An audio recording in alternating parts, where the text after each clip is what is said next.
Hello everyone, welcome to our YouTube channel. I am Divya from SDK classes.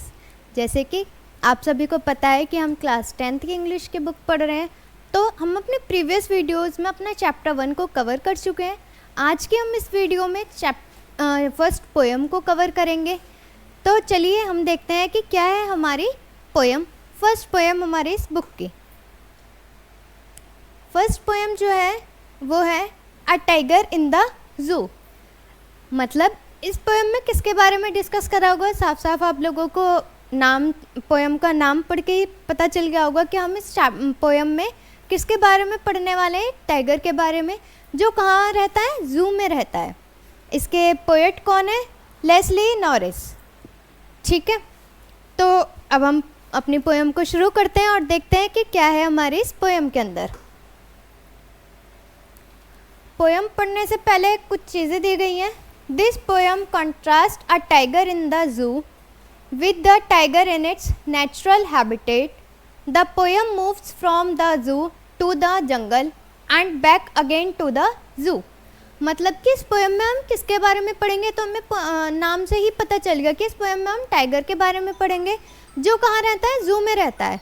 पर यहाँ पे क्या है, कंपैरिजन करा गया है कि एक वो टाइगर जो ज़ू में रहता है, उसके बाद उसे किससे कंपेयर करा है कि उस टाइगर से जो कहाँ रहता है, जंगल में रहता है। ठीक है, पहले हम टाइगर को कहाँ लेके आते हैं, ज़ू में डिस्कस करते हैं, उसके बाद फिर उसे जंगल में ले जाते हैं और देन फिर से हम उसे ज़ू में लाकर कंपेयर करते हैं, उसके बारे में बताते हैं। Read the poem silently once and say which stanza speak about the tiger in the zoo and which one speak about the tiger in the jungle. हमें ये देखना है कि कौन से पैराग्राफ में टाइगर की ज़ू की लाइफ बता रखी है और कौन से पैराग्राफ में टाइगर की जंगल वाली लाइफ बता रखी है। तो हम अपनी पोएम को शुरू करते हैं। शुरू करने से पहले एक थोड़ी सी चीज़ समझ लेते हैं कि जैसे कि आपने देखा होगा, आप लोग ज़ू वगैरह जाते हैं, ठीक है, सभी गए होंगे। वहाँ पे क्या होता है, टाइगर को ओपन नहीं छोड़ा जाता है, एक पिंजरे के अंदर रखा जाता है, ठीक है, जिसमें थोड़ा सा स्पेस होता है। ठीक है, तो वो क्या उसी स्पेस में ही चल सकता है, बैठ सकता है, लेट सकता है, सो सकता है या घूम सकता है। उसके अलावा उसे पूरे ज़ू में कभी भी खुला नहीं छोड़ते हैं, क्योंकि वो क्या कर देगा, किसी पर अटैक कर देगा, किसी को हार्म पहुँचा देगा या कुछ भी एक मेजर इंजरी कर सकता है। इसलिए उसे क्या करते हैं, दिखाने के लिए हम अपने ज़ू में रखते तो हैं, पर उसे क्या एक पिंजरे के अंदर रखते हैं, ताकि जो लोग उसे देखने के लिए आ रहे हैं वो लोग कैसे रहे, थोड़ा सेफ रहे।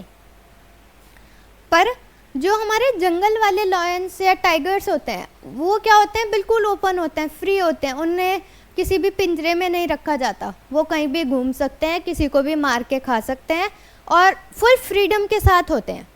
ठीक है, अब जो ज़ू वाला लॉयन है, क्या उसके पास उतनी ही फ्रीडम होती है जितनी हमारे टाइगर जंगल वाले टाइगर या लॉयन के पास होती है? नहीं।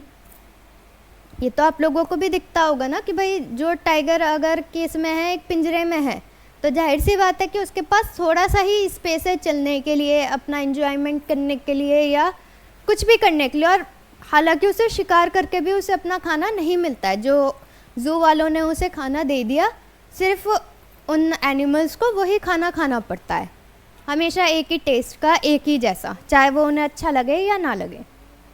पर जो हमारे जंगल में लायन या टाइगर्स हो गए या और भी बहुत सारे एनिमल्स हो गए जो ओपन जंगल में रहते हैं, उनके पास क्या होती है, एक वाइड रेंज होती है कि वो किसी भी एनिमल को किल करके खा सकते हैं। उनका हर दिन या हर टाइम या हर एक मील में क्या होता है, अलग अलग एनिमल को किल करके खाते हैं, तो एक अलग अलग टेस्ट उनके ऊपर रहता है, अलग अलग जगह वो घूम घूम कर विज़िट कर सकते हैं। यही एक नॉर्मल सा कंपैरिजन इस पोएम में भी बताया गया है। तो हम अपनी पोएम को अब लाइन टू लाइन देखते हैं कि पोएट जो है वो हमसे क्या बताना चाह रहे हैं उस टाइगर के ज़ू की लाइफ को, क्यों उन्होंने एक जंगल की लाइफ से कंपेयर करा और क्यों वो वापस उसे उसी ज़ू की लाइफ में वापस लेकर डील किया है। जो हमारा फर्स्ट स्टैंजा है वो है, he stalk in his vivid stripes the few steps of his cage on pads of velvet quiet in his quiet rage. इस पैराग्राफ में बताया गया है कि जो चल रहा था उसकी बॉडी कैसी थी, वाइट स्ट्रिप्स, भाई आप लोगों ने टाइगर तो देखा ही होगा, वाइट ब्लैक ऐसे स्ट्रिप्स के अलग अलग वेराइटीज़ के टाइगर्स आते हैं, तो ऐसे ही सेम उसमें पतली पतली स्ट्रिप्स थे उनकी बॉडी पे जो अपने केज मतलब पिंजरा,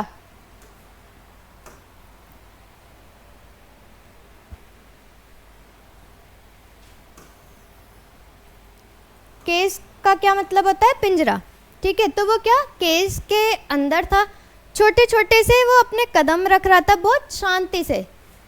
क्वाइट रेस का मतलब शांति, मतलब उसके पैरों की उसके कदमों की भी आवाज़ नहीं आ रही थी। मतलब जो टाइगर था उसके फुट इतने ज़्यादा सॉफ्ट थे, देखो भाई हम लोग भी अगर चलते हैं तो थोड़ी बहुत हमारे पैरों की भी आवाज़ आती है, पर उसी जगह अगर कोई छोटा बच्चा चलता है, न्यू बॉर्न बेबी हो गया या 1-2 साल वाला जो बच्चा होता है, वो जब चलता है तो तो जब वो बच्चे चलते हैं तो उनके पैर सॉफ्ट होते हैं जिनसे कोई चलने की आवाज़ नहीं आती है। सेम ऐसे ही उस टाइगर के साथ भी था कि वो उसके पैर इतने ज़्यादा सॉफ्ट थे कि उसके चलने की भी आवाज़ नहीं आ रही थी। यही है हमारे फर्स्ट पैराग्राफ में उन्होंने क्या बताया कि एक टाइगर है जिसकी इस बॉडी पर स्ट्रिप्स हैं पतली पतली, और वो क्या एक केस के अंदर है जिसमें वो धीरे धीरे बहुत स्लोली अपने कदम रख रहा है, और इतने धीरे और आराम से रख रहा है कि उसके कदमों की भी आवाज़ नहीं आ रही है। सेकेंड पैराग्राफ देखते हैं। He should be lurking in the shadow sliding through long grass near the water hole where plump deer pass. Second paragraph में अब वो कहाँ ले गए, जंगल में ले गए। फर्स्ट पैराग्राफ में वो हमारे कहाँ के बता रहे थे, जू की, ठीक है। सेकेंड पैराग्राफ में वो कहाँ की बता रहे हैं हमें, जंगल की। क्या बता रहे हैं कि ही should be lurking in shadow, उस टाइगर को कहाँ होना चाहिए, किसी झाड़ी के पीछे होना चाहिए। अपने मतलब जैसे होते हैं ना टाइगर्स अपने शिकार के लिए इधर उधर छुपते फिरते हैं और तब जाकर अटैक करते हैं, तो सेम वो भी यही कह रहा है कि उसे क्या किसी शेडो में मतलब किसी झाड़ी के पीछे होना चाहिए था। स्लाइडिंग थ्रू लॉन्ग ग्रास, बड़ी बड़ी घासों के पीछे। नियर द वाटर होल, कहाँ पे, पानी वाले एरिया के पास जहाँ पर क्या हो, डियर आते जाते रहते हो, मतलब कि जहाँ पे उन्हें अपना शिकार करने के लिए ज़्यादा मेहनत ना करनी पड़े। उन्हें ऐसी जगह ऐसी घासों में जाकर छुपना चाहिए जहाँ पर वो क्या पानी के पास हो। पानी के पास क्यों, पानी के पास कहते हैं भाई हम ह्यूमंस के साथ साथ क्या है, एनिमल्स के लिए भी पानी एक बेसिक नीड है, ठीक है। तो एनिमल्स भी जाहिर सी बात है कि कहाँ आएंगे सारे, पानी पीने के लिए या नहाने के लिए से किसी वाटर वाले एरिया में ही आएंगे। तो वही कहा गया है कि जो भी अगर टाइगर हो गया वो कहाँ छुपना चाहिए, वाटर वाले एरिया के पास छुपना चाहिए, वाटर होल के पास, किसी रिवर के लेक के पास, ताकि जब वहाँ पे कोई भी एनिमल जैसे डियर आए या और भी बहुत सारे एनिमल्स आते हैं वो आए और वो उस पर अटैक करके अपना शिकार कर सके। ठीक है, आप लोगों को समझ आया। फर्स्ट पैराग्राफ में कहाँ की बात करी उन्होंने, जू की। सेकेंड पैराग्राफ में वो कहाँ की बात कर रहे हैं, जंगल की। ठीक है, अब हम अपना थर्ड पैराग्राफ देखते हैं।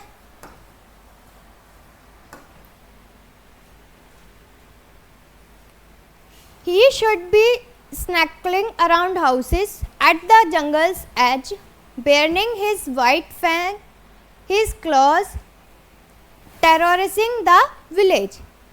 इसमें वो बता रहे हैं, उन्होंने फिर से इस पैराग्राफ में कहाँ से, जंगल की लाइफ से ही कंपेयर किया है कि जो क्या होता है हमारा टाइगर होता है,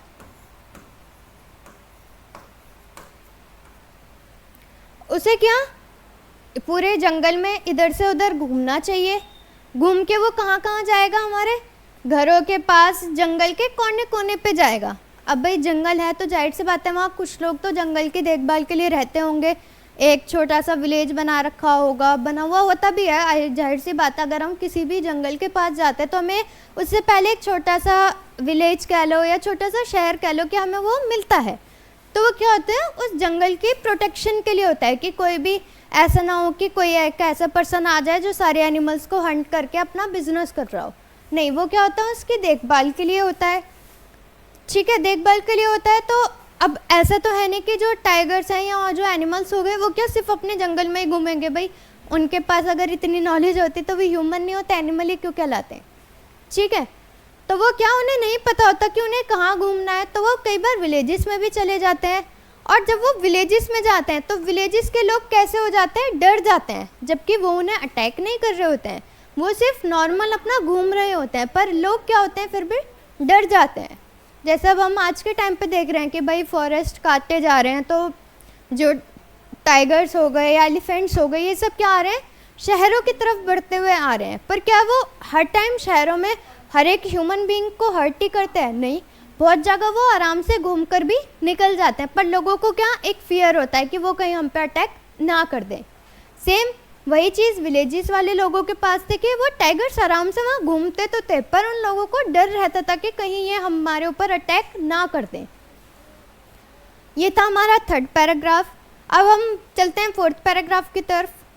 but he is locked in a concentrated cell, he is straining behind bars, streaking the legend of his cage, ignoring visitors. वो क्या एक कंसर्न सेल में होता है, बहुत आराम से होता है, क्योंकि वहाँ उसे किसी भी चीज़ का कोई वही नहीं होता, अपने अंदर ही वो सब कुछ करके रखता है। कौन विजिटर आ रहा है, कौन विजिटर जा रहा है, कौन उसे देख रहा है, केज के अंदर, केज मतलब पिंजरा, पिंजरे के अंदर देख रहा है, कौन नहीं देख रहा है। और टाइगर सबको क्या कर रहा है, इग्नोर कर रहा है। भाई आते रहो, देखते रहो और जाते रहो, मुझे कोई मतलब नहीं है, मैं तुम्हें इग्नोर कर रहा हूँ। मेरे सामने आओ, पीछे आओ, मेरे जगते हुए टाइम पे आओ, मेरे सोते हुए टाइम पे आओ, मुझे कोई मतलब नहीं है। नेक्स्ट और last paragraph. He hears the last voice at night, the patrolling cars, and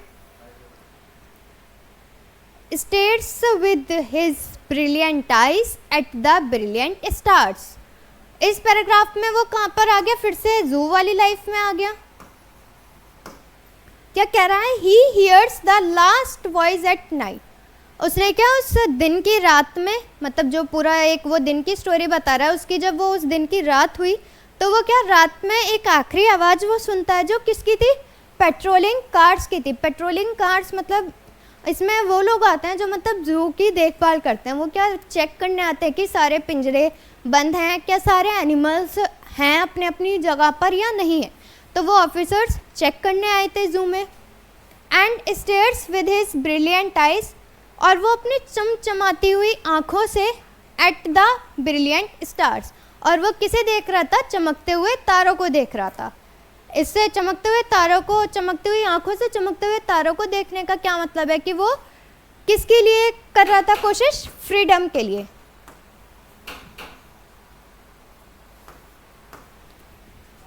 stars को देखने का क्या मतलब होता है कि वो चाहता है कि खुले आसमान में वो कैसा रहे, आज़ाद घूमे, ऐसा ना हो कि वो पिंजरे में ही सिमट के रह जाए। ठीक है, ये था हमारा लास्ट पैराग्राफ इस पोएम का। इसी के साथ हमारी पोएम यहीं पर ही ख़त्म होते हैं। अब जल्दी से हम एक बार समझ लेते हैं कि पूरे उसमें क्या क्या बताया। फर्स्ट पैराग्राफ में उन्होंने जू की लाइफ कवर करी, सेकंड और थर्ड पैराग्राफ में उन्होंने जंगल की लाइफ कवर करी, देन फोर्थ और फिफ्थ पैराग्राफ में उन्होंने फिर से कहाँ की लाइफ कवर करी है, जू की।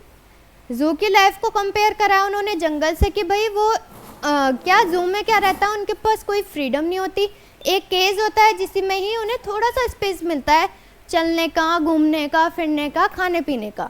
पर जंगल में क्या होता है, उनके पास पूरा एक बहुत बड़ा जंगल होता है जहाँ पे वो कहीं भी घूम सकता है, आराम से अपना शिकार कर सकता है, विलेजेस में जा जाकर घूम सकता है और कुछ भी बहुत आसानी से कर सकता है।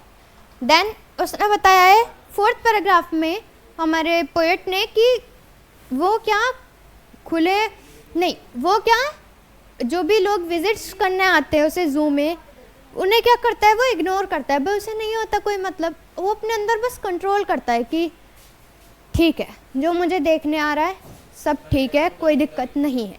लास्ट पैराग्राफ में वो क्या करता है कि उसे लास्ट वॉइस आती है, जो भी कार्स से, पेट्रोलिंग कार से जू वाले आते हैं अब अपने मतलब सारे पिंजरों के तालों को चेक करने के लिए कि लगे हुए हैं नहीं लगे हुए, सारे एनिमल्स हैं नहीं हैं।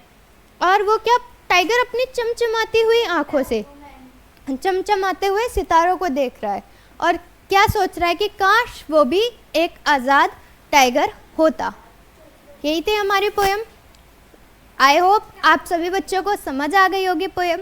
अगर आप लोगों को पोएम समझ आई हो तो हमारे चैनल को सब्सक्राइब करें, ज़्यादा से ज़्यादा लाइक करें और ज़्यादा से ज़्यादा ही शेयर करें।